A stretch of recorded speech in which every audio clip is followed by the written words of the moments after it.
अस्सलामुअलैकुम। एडवोकेट अब्दुल्ला जना कानून की बात में आपको खुशामदीद कहता है। आज हम बात करेंगे एफआईआर को ख़त्म करवाने का तरीक़ेकार।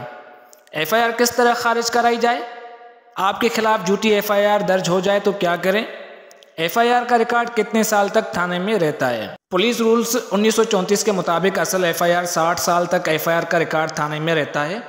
झूठी एफआईआर जो मुखालफिन को फंसाने के लिए सियासी बुनियाद पर किसी वडेरे, सरदार, बोतार और चौधरी के कहने पर पुलिस की मिली भगत से या हसद रंजश की वजह से नफरत की बुनियाद पर झूठी और फर्जी कानून पर मबनी एफआईआर दर्ज कराना पाकिस्तान में आम है। किसी के खिलाफ झूठी एफआईआर दर्ज कराना एक जुर्म है जिसकी सज़ा 7 साल तक कैद हो सकती है। दफ़ा 182 ताज़ीरात पाकिस्तान। इसी तरह इस झूठी एफआईआर में दर्ज की गई कहानी के गवाहों को भी झूठी गवाही देने पर सख्त सजाएं मुकर्रर हैं। Sections 193, 194 Pakistan penal code. झूठी गवाही देने वाले को सजाए मौत तक दी जा सकती है। आपके खिलाफ झूठी एफआईआर दर्ज हो जाए तो क्या करें।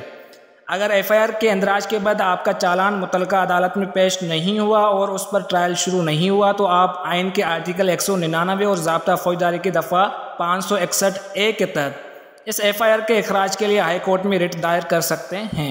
आप अपना केस साबित करते हैं तो हाई कोर्ट ये एफआईआर खारिज करने का हुक्म देगी। कैंसिलेशन ऑफ एफआईआर के कौन से 4 ग्राउंड होते हैं जिसकी वजह से एफआईआर कैंसिल की जाती है। पहली वजह, अगर एफआईआर जो लॉन्च हुई है उसका हकीकत से कोई ताल्लुक ही नहीं है तो एफआईआर कैंसिल होगी। दूसरी वजह, अगर मिस्टेक ऑफ फैक्ट और मिस्टेक ऑफ लॉ की बुनियाद पर लॉन्च हुई है, मतलब जो दफ़ा लगाई गई वो बनती ही नहीं थी और एफआईआर के हक़ाइक़ को तोड़ मोड़ करके पेश किया गया है तो एफआईआर कैंसिल होगी। तीसरी वजह, अगर एफआईआर लॉन्च की गई है और जुर्म नाकाबिले दस्तअंदाजी है, मतलब नाकाबिले दस्तअंदाजी जुराइम वो होते हैं जो पुलिस बगैर वारंट गिरफ्तार नहीं कर सकती। चौथी वजह, आपस में लेन देन के मामलात, मतलब दीवानी केस। इसकी एक मिसाल 2008 में हाई कोर्ट के जज जस्टिस काज़िम अली मलिक के एक फैसले से दूंगा।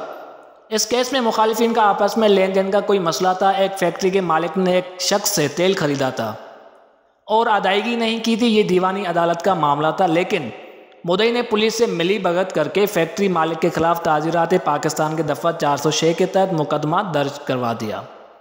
अदालत ने यह एफआईआर खारिज करने का हुक्म दिया और कहा कि ये दीवानी अदालत का मसला है, पुलिस ने अपने इख्तियार से तजावज़ किया। न सिर्फ ये बल्कि एफआईआर दर्ज करने वाले थाना बागपुरा लाहौर के सब इंस्पेक्टर असगर अली और तफ्तीशी सब इंस्पेक्टर इरफान अली को रिट करने वाले शख्स को 50,000 रुपये जुर्माना अदा करने का भी हुक्म दिया। ताहम अगर उस एफआईआर के इंदराज के बाद मुलजिम का चालान पेश कर दिया गया और ट्रायल शुरू हो गया हो तो हाई कोर्ट उससे निचली अदालत से ही रिलीफ लेने की हिदायत करती है। उस सूरत में मजिस्ट्रेट ज़ाब्ता फौजदारी की दफ़ा 249A और सेशन जज ज़ाब्ता फौजदारी की दफ़ा 265K के तहत मुलजिम को किसी भी वक्त मुकदमा से बरी कर सकता है।